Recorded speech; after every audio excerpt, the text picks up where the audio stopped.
es que también las disposiciones fiscales, si queremos que estos salarios, estos aguinaldos y cualquier otra prestación, pues puedan valer para efectos de deducciones, pues tenemos que cumplir con las reglas que han establecido. Así es que tendremos que analizar forzosamente todas las disposiciones legales. Y las disposiciones legales de nuestra ley de origen, tratándose del aguinaldo, les comentaba que están en la Ley Federal del Trabajo. La Ley Federal del Trabajo, si ustedes se van a su artículo 87, que no ha cambiado en mucho tiempo, nos dice precisamente que los trabajadores tienen este derecho y que se debe de pagar en el mes de diciembre. Incluso nos pone una fecha límite para hacerlo. Si por alguna circunstancia no se pudiera respetar esa fecha, de todas maneras sigue la obligación de hacer el pago, pero tratemos de que se pueda hacer en esa fecha para que no haya al rato pues alguna molestia de parte del trabajador o alguna observación de la autoridad. Y nos dice que mínimo se le deben de dar 15 días de salario al trabajador, pero cuidado, no tomemos tan tajante esa aseveración porque dependerá de algunas características que vamos a ver más adelante. Lo que sí también es muy importante que entendamos es que este derecho y esta obligación por parte de los patrones la tienen tanto los trabajadores de base como los de eventuales. Los tiene tanto los trabajadores que han estado todo el año completo como los que solo estuvieron una parte, sea que ya se hayan retirado o sea que continúen con nosotros. Nada más hay que aclarar algo importante. Los trabajadores que se retiraron debieron recibir la parte de aguinaldo que les correspondería cuando se retiraron. No es que signifique que tenemos que esperar hasta que llegue estas fechas para calcular y determinar lo que les debemos de pagar. Eso sería incorrecto en el caso de los que se tuvieran que haber ido antes de elaborar con nosotros. Pero claro que también tienen ese derecho porque es un derecho para todos. Y recuerden que muchas de las disposiciones que tienen nuestras leyes son derechos irrenunciables. En este caso lo son la obligación de dar aguinaldos aunque llegáramos a un convenio con el trabajador y que por escrito nos firmara que él no quiere su aguinaldo, no sería posible no darse, porque es un derecho irrenunciable como los salarios, como el darle seguridad social. Y el no cumplir con esa disposición, pues obviamente llevaría toda la responsabilidad de parte del patrón. Son cuestiones que a veces creemos que en el ámbito laboral pueden entrar los convenios civiles. Y si bien son válidos y son el reflejo precisamente de la opinión que tengamos los particulares y de los acuerdos de los particulares, hay disposiciones que ni con un acuerdo de ese tipo son válidos dejar de pagar. Así es que seamos cuidadosos y no tratemos de, pues en un momento dado, confundirnos con este tipo de aplicaciones incorrectas. Y bueno, tomemos en cuenta que no nada más hay disposiciones relacionadas con aguinaldo en la Ley Federal del Trabajo.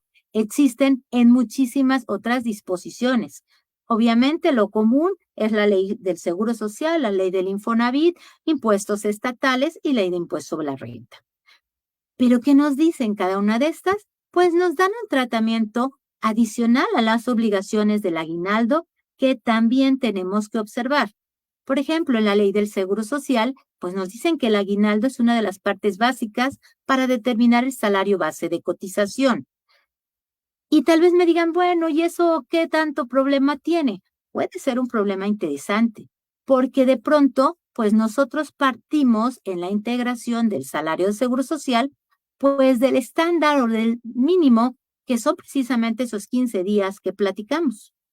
Pero no es cierto que en todos los casos solo se den 15 días. Hay empresas que sobre todo cuando les va bien en el año, dicen, bueno, este año como nos fue bien, vamos a pagar 30 días de aguinaldo. Y están en todo su derecho. Pero ¿qué sucede? Que como este concepto es uno de los factores básicos para integrar el salario base de cotización y por lo tanto para estar haciendo el entero de las cuotas durante todo el año, pues de pronto el aumentar el monto del aguinaldo que le damos a los trabajadores en fin de año, pues podría traernos como consecuencia una variación del salario base de cotización desde el 1 de enero. Así es que yo sí estoy a favor de que le demos más aguinaldo a los trabajadores, pero hay que ser cuidadosos porque esos tienen efectos retroactivos.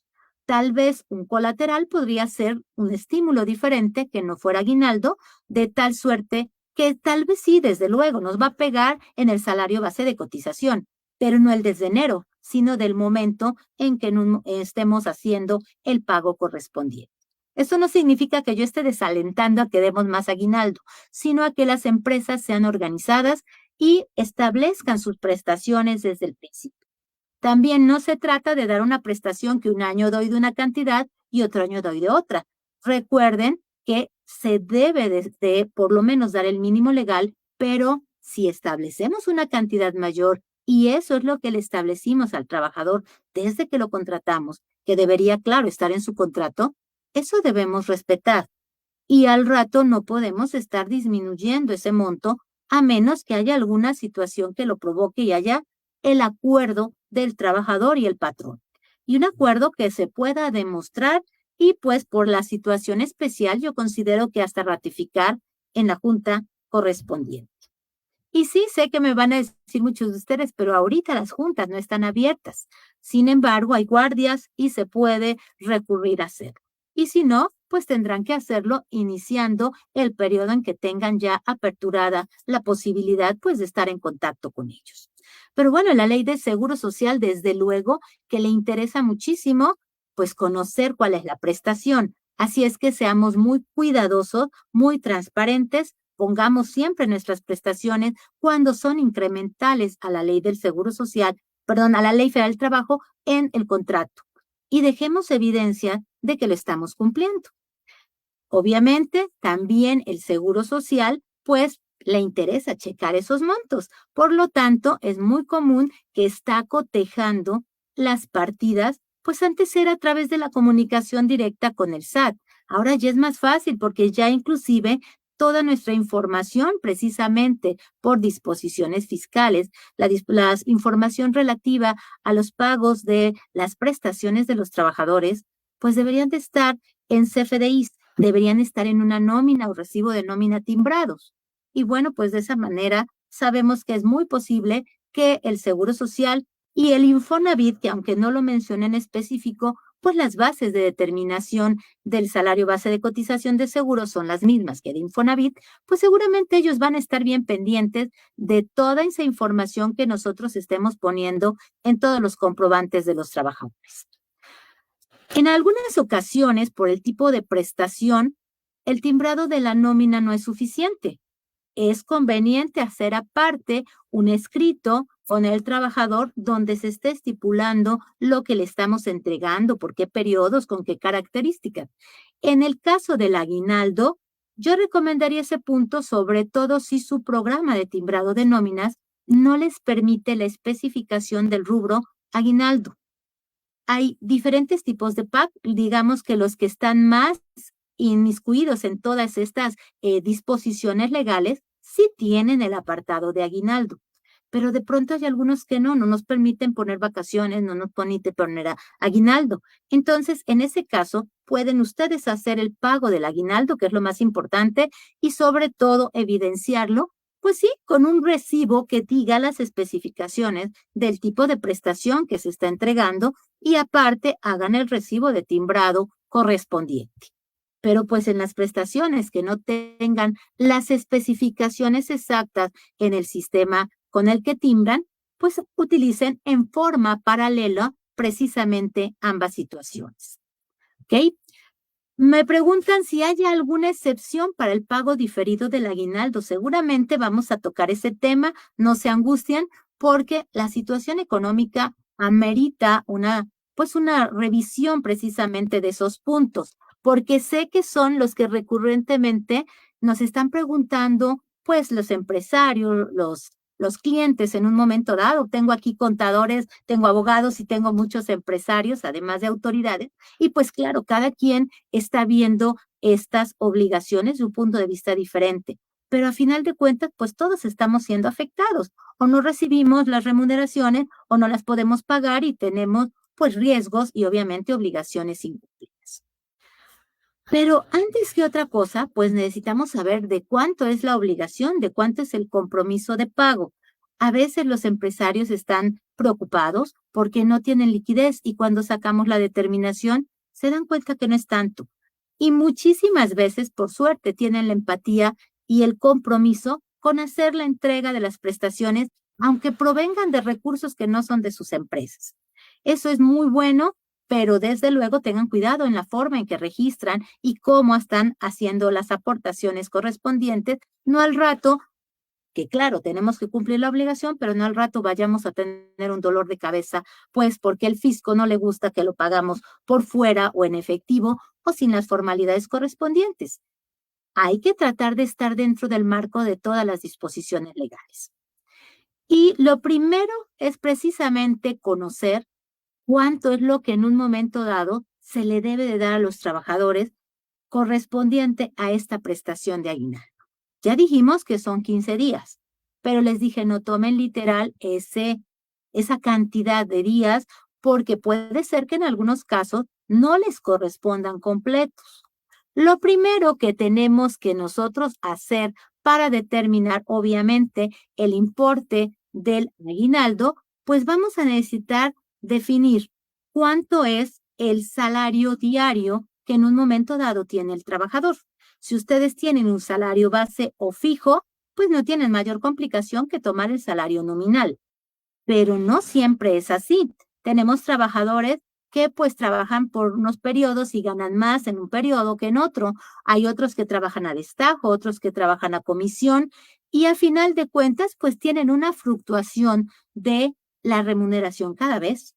En esos casos vamos a tener que determinar cuál es el salario diario que se va a utilizar para efectos del pago del aguinaldo. Y nos dice la Ley Federal del Trabajo que tomemos el importe de percepciones del trabajador, pues del último mes que tengamos, y ese lo dividamos entre 30. Y de esa manera tenemos el salario diario que se va a utilizar para pagar el aguinaldo. Volvemos otra vez, todos los que tengan un salario fijo o base, pues no tienen problema porque ya tienen determinado, tal vez desde su contrato, el salario nominal y por lo tanto el salario que se toma de referencia para el aguinaldo. Pero los que cobran, pues, diferencias de cada periodo, pues es probable que en el mes tengan, pues, una cantidad diferente tal vez a la de los meses anteriores. Y no se toma el promedio de todo el año, sino del último mes, entre los días correspondientes al mes. Bueno, yo dije 30, si de pronto el último mes fuera 31, tendrían que tomar ese último mes. Si sus trabajadores están laborando ahorita y vienen laborando ya desde antes de noviembre, pues van a tomar 30 días porque el último mes fue noviembre. Pero si sus trabajadores también tienen derecho a aguinaldo, ya dijimos en cualquier momento, pero se fueron antes, pues no forzosamente el mes tenía 30 días. Si fue febrero, tal vez 28, pero si fue bisiesto, 29, y si es marzo, tal vez 31. Así es que tendremos que ir adecuándolo al número de días del mes inmediato anterior. Y entonces, bueno, ya teniendo el salario, pues de referencia, ya podemos empezar a determinar el aguinaldo. Pero es muy importante entender que esos 15 días que nos dice la ley que hay de aguinaldo para los trabajadores son 15 días sí, solo si el trabajador laboró el año completo. Y ahí viene el problema. Tal vez laboró 360 días, pero 5 estuvo enfermo. O tal vez laboró 320 y se fue 35 de permiso. Hay una serie de situaciones especiales que vamos a tener que analizar en cada caso. Pero pensemos, la regla general es que el trabajador estuvo todo el año laborando y por lo tanto tiene derecho mínimo a esos 15 días. ¿Por qué dije mínimo? Porque la empresa puede haber estipulado una cantidad de días de aguinaldo superior a lo que dice la ley. Recuerden que la Ley Federal del Trabajo nos dice mínimos y en muchos casos máximos. En el caso del aguinaldo nos dice mínimo 15 días, pero si empresa quieres, puedes pagar más. Entonces, ¿cómo podríamos determinar el monto que va a recibir una persona? Vamos primero a determinar su salario diario y después, pensando que estuvo todo el año laborando, pues multiplicarlo por 15 días. En su material, si ustedes observan, estoy suponiendo que hay un trabajador que gana 10,000 pesos mensuales. ¿Cuánto ganó entonces en noviembre? Pues 10,000 pesos. ¿Cuántos días tenía noviembre? Pues tenía 30 días. Debo de dividir el total que recibió entre 30 y me va a salir el salario diario. El salario diario para efectos nada más del aguinaldo. Y ese salario es el que voy a multiplicar si de verdad estuvo todo el año